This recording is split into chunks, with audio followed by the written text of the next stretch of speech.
Hey one hail, welcome to Monday, welcome to Countdown Day, and of course, we have the results of the fan vote that ran from last Wednesday to Friday. This topic was suggested by our buddy Raziel Kane, shout out to Raz. This is the top 10 third-party combiners. So we've done top 10 combiners before, and when we talk about mainline, most people, not everyone, but most people tend to either fall in the camp of the original, whether it's like G1 or RID or whatever, but like the original combiner, or they fall in the camp of liking the combiner war style for mainline, or as they are revisiting combiners again now in Age of the Primes, they like the Age of the Prime style. But third party has done an awful lot of combiners at an awful lot of scales. I didn't care if it was MP, I didn't care if it would fit in with mainline, and I didn't care if it was Legends. The question that was posed to fans, based on what Raz posed to me, was just the overall top 10 best third-party Transformers combiners. That'll be our focus this time around in the latest GotBot Counts Down.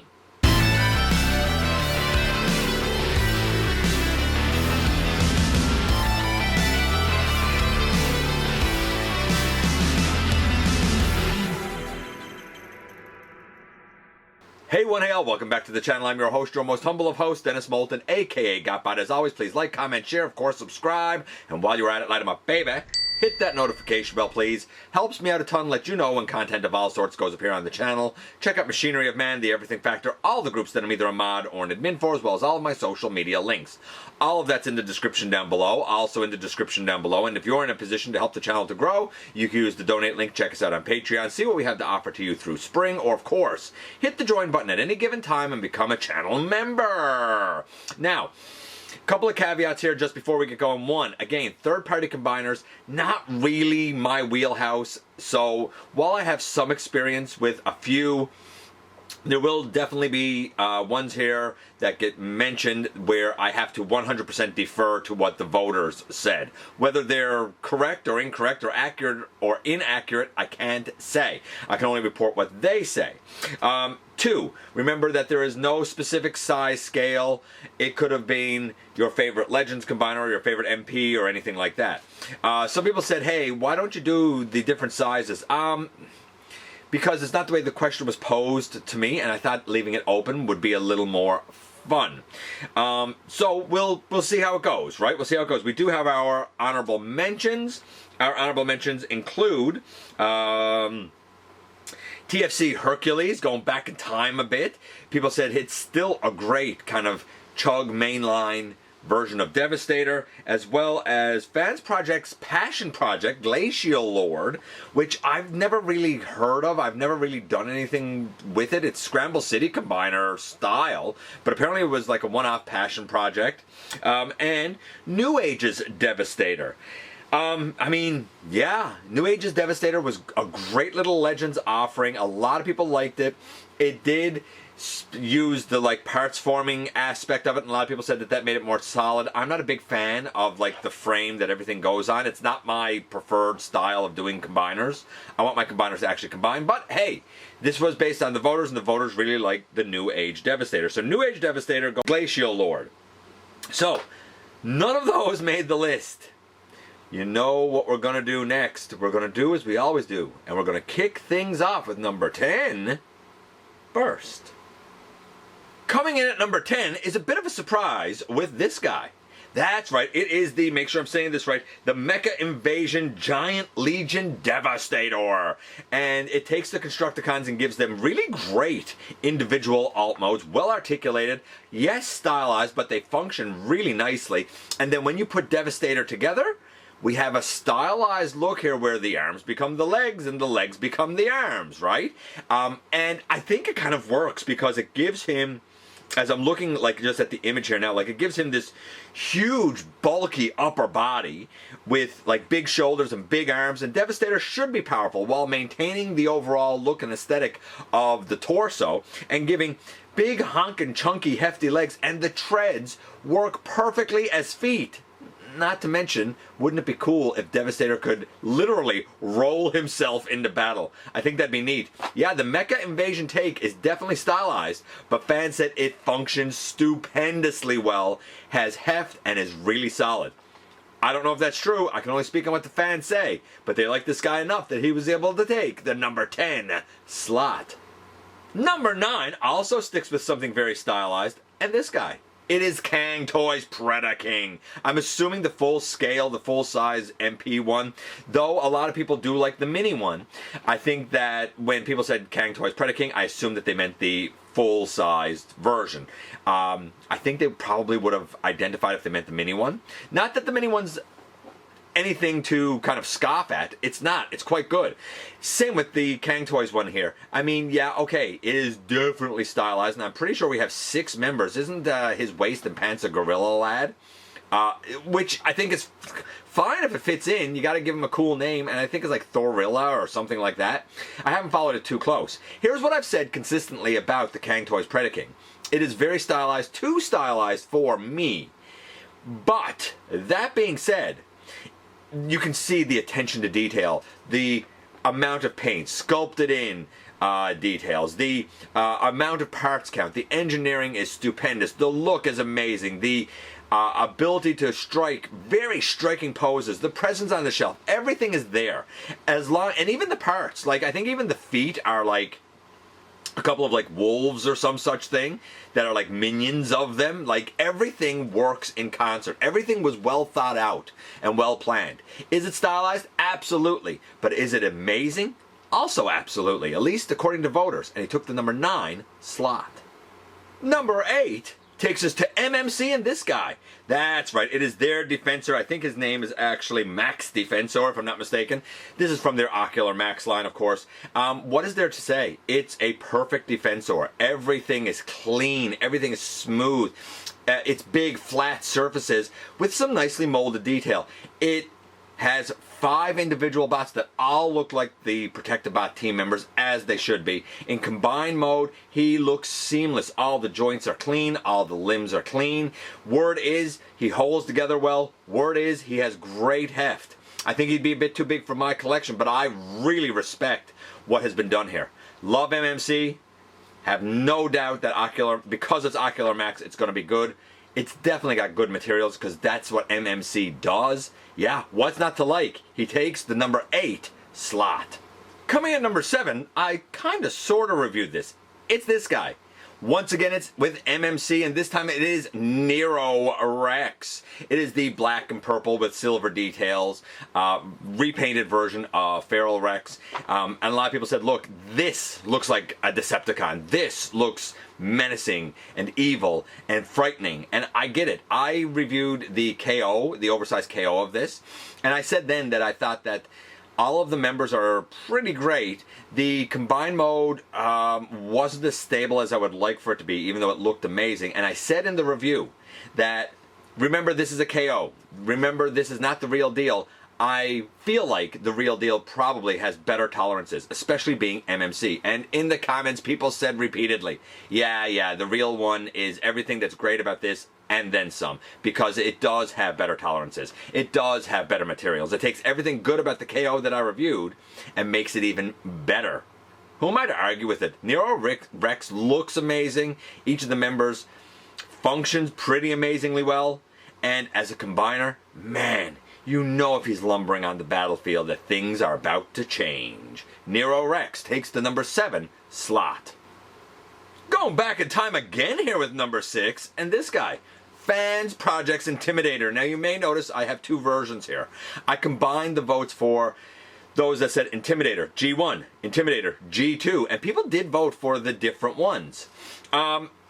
This is still one of those combiners that holds up even today. A lot of people, when they saw the Combiner Wars, or when they even now see the legacy version of Menasor, have compared it to Intimidator. Some people have said, hey, he's showing his age now, and yeah, these updates are better. But there is a camp of people who have said, you know what? As great as all these new ones are, you can't touch Intimidator. He was amazing. Great materials. Very solid. Great look.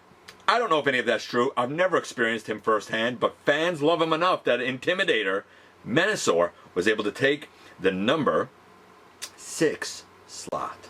And now a hush falls over the crowd because we reached the ever coveted, ever popular halfway mark. And at the halfway mark, we go with what is the crown jewel for a lot of people's masterpiece scaled combiner collection with this guy. Toy World's Constructor. Are there other options out there? Yes. Are there better options out there? I don't know.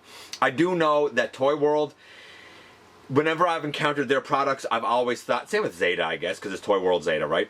I've always thought, man, really tremendous. Honestly, really, really tremendous materials, engineering, great work. Feels as good, if not better, in a lot of cases, the main line.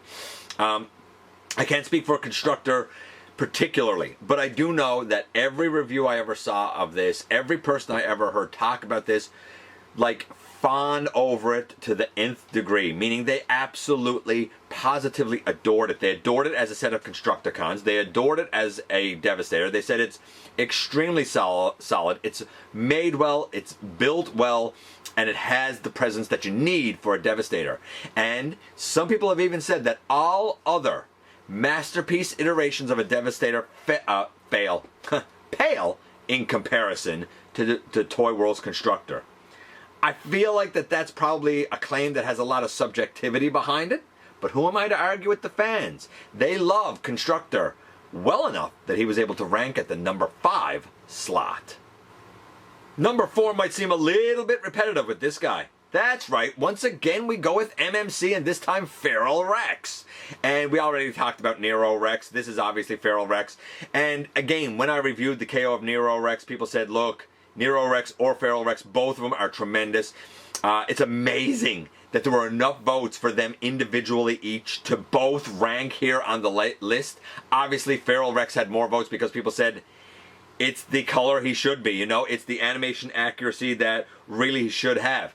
I feel like he's still a little bit stylized, but I mean, you look at Feral Rex, he's been the king of Predic Kings for oh so very long. And a lot of people would say even to this day, he's still the king of Predic Kings. Those that voted for Kang Toys Predic King would probably argue with that. People have said that Feral Rex is better than Unique Toys, is better than the KOs, is better than the Titan class version, is better than the original. I tend to agree, at least at this point. I can't speak to the Kang Toys one. But Feral Rex still very much looks the part, feels the part, has the heft, and is wonderful. And he takes the number 4 slot. Into the top 3 now. And number 3, everybody that voted for this said, I know he won't get many votes, he's not going to make it. And he made it at number 3. I'm talking about this guy. Make Toys Quantron. Which, of course, is their take on Computron, right? I love this guy. People said, look, it took the Technobots and it made them Cybertronian and futuresque while giving us a combiner that you obviously know it's Computron. You can obviously see the inspiration and the detailing there. With still excellent method of combining as well as great articulation that still holds up quite well by today's standards. I've never experienced this, but again, this is one of those combiners that I've never ever over the years heard anyone say a bad word about. I have zero personal experience, and I almost went in on it, except the Combiner Wars era did its own version of Computron, and I went in on that. Have I always wondered about Quantron? Have I always thought, maybe I made the wrong choice. Maybe he was, and still is, the way to go? Possibly. Enough fans love him to this very day, here in 2025, that he was able to take the number 3 slot. Oh, baby, top 2, and at number 2, we have this guy. It is Hades. Yes, it is TFC's Hades, and Hades, of course, is a version of Lyokaiser that comes with all of the chest minions and everything. Quite expensive. The first go-around, I believe some of the joints had, I don't know if it was looseness or breakage issues, that there was a fixed set done for, and then they re-released the whole set later on with the I guess the add-on kit, the fixes already done to improve the stability of it. Granted, he is known to have certain articulation limitations in terms of range of motion, but in terms of being a Lyokaiser, he stands really, really tall, very menacing, very big, looks the part, and really kind of destroys the Platinum Edition Combiner Wars version. Even I agree with that. I very much wanted Hades, knowing that he was going to scale a bit big for my collection. Though I don't think he's quite MP sized. I feel like he's sort of in no man's land, so you'd have to take him as like his own scale and his own combiner. I could be wrong about that though. How will he compare to the impending HasLab? I don't know.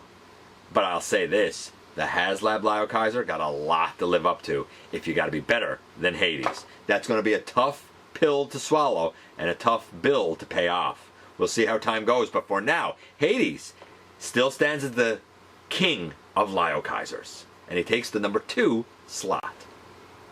Very tippy top number 1. And number 1 is funny because I'm going to give it to the actual version of this because those that voted for number 1 technically voted for what would be a 4th party combiner because it's actually a KO of something, so I counted it as the official. The official number 1 would be Generation Toys Devastator. But you may notice from the picture, maybe you don't, technically, while the official is Generation Toys Devastator, technically the Jinbao oversized version of that, which improved on the color, improved on the size, improved on the build, improved on everything that was excellent about Generation Toy. I had to count it official because I'm going 3rd party. I get, and a couple of people questioned, said, would 4th party be okay? But by then we'd kind of gone down the rabbit hole and I said, you know what, do it. I'll deal with it when we actually do the list. No, I'm not going to do a separate KO combiners. I think it's pretty safe to say that whether we're talking about KO combiners or 3rd party combiners, that what Generation Toy offered was something real special. I've reviewed the NBK KO of the Generation Toy set, and with that one I even said, as individual Constructicons, both robot and vehicle, they're amazing. As a Devastator, it's okay. The NBK could have held a little more solidly in certain places. I want to say 1 knee and I think 1 shoulder. However, people that have the Jinbao have said it is solid as solid gets. It is an excellent, budget-friendly, MP-scaled version of Devastator. So if you can't afford Toy World's Constructor, the Jinbao oversized is probably the next best way to go. Or if you want something a bit smaller, Generation Toy and what they offered, prim and proper, is still fantastic. And it takes the number 1 slot for best 3rd party combiner. And man, that's it. Once again, we've gone from 10 down to 1, and I'm shocked by the list. I was expecting, for sure, some more Fans Toys offerings on it. Like the Zeta Bruticus, the Zeta Superion, I really expected to be on this list. And before anybody says, oh, yeah, well, GotBot, most of your viewers tend to be mainline collectors, while that's probably true, you have to remember that when I put up the voting question, it goes up on my channel, it goes up across 20 or so different groups, like on Facebook. It goes up on the GotBot Facebook page. It goes up on X. It goes up on Threads. It goes up on Insta. It goes up on Patreon. It goes up everywhere. All across social. When I say all across social media, I mean all across social media. So every combiner of every era has an equal fair shot. It just depends on if the voters vote for it. Other ones that did have votes, let me make sure that I got everything here. Yeah, other ones that had votes: Lucky Cat Devastator, don't really know that one. NKO Devastator, don't know that one either. Unique Toys Warlord, that's still my Predic King of choice. He has his issues like loose hips, but other than that, he's still pretty fantastic. Dreamstar Superion, though a lot of people mentioned the breakage at the shoulders on that guy, so be careful, I guess, if you got it. MMC's Bruticus. Unique Toys Abominus, yes. Unique Toys Abominus, very, very good combiner. TFM Havoc Menasor, don't know it. Kang Toys Volcanicus. TFC Trinity Force. Yes, that's another excellent one. Iron Factory's Lyokaiser. I mentioned earlier how Hades is the king of Lyokaisers. I should say Hades is the king of, like, large Lyokaisers, because I think most people would agree that when it comes to legend scale, Iron Factory nailed their Lyokaiser and did a tremendous job with it. TFC's Poseidon, Who else do we have here? A vote for Sad Nexus Prime. You might remember I did a Sad Nexus Prime. It was a terrible KO combiner. I did a review of ages ago. Thanks Maximal 10 for that. But he had a vote. Fans Project Constructor, Fans Project Dino King, Magic Squares Bruticus. Cool Become Brave, or CBB's version of the KO Combiner War Superion. Demon Knight, I don't know what that is. Iron Factory's Ruination. What else do we have here? Ocular Max Bruticus, if I didn't already say that. And Iron Factory's DJD Combiner. I think that was ambitious, but it's shocking how well it worked out. Those and even more. I'm shocked with some of the old ones that gained traction that have still kind of, I guess, stood the test of time. I was really happy to see a lot of MMC in here. I love that company. Really surprised to see anything from Fans Project get votes, but it's really a testament to how good they really were. And not really surprised to see something like Hades on here. But yeah, a lot of it. Kang Toys, I'm glad to see Kang Toys got some love. You know what? Those are more. I really feel like that there's a lot of great third-party combiners that made the list that could make yet a second list, you know? You could do another, I'm sure, because there's just so much goodness out there to enjoy. Let me know if your favorites made the list or not, or if you were as surprised by the results as I was. I appreciate you guys coming by, giving me some of your extremely valuable time. I do know how important it is to you. If you're in a position to help the channel to grow, you can use the donate link. Check us out on Patreon, see what we have to offer to you through spring, of course. Hit the join button at any given time and become a channel member. While you are at it, hit the subscribe button. Stick around and have some fun with us here on the channel. And don't forget, not for a moment, not for a second, that you right there, you do make a difference in the world. And I look forward to the next time that you and I get together to have another visit, either in the live streams on Thursday nights at the stop motion premieres or the old-fashioned way right here inside the videos.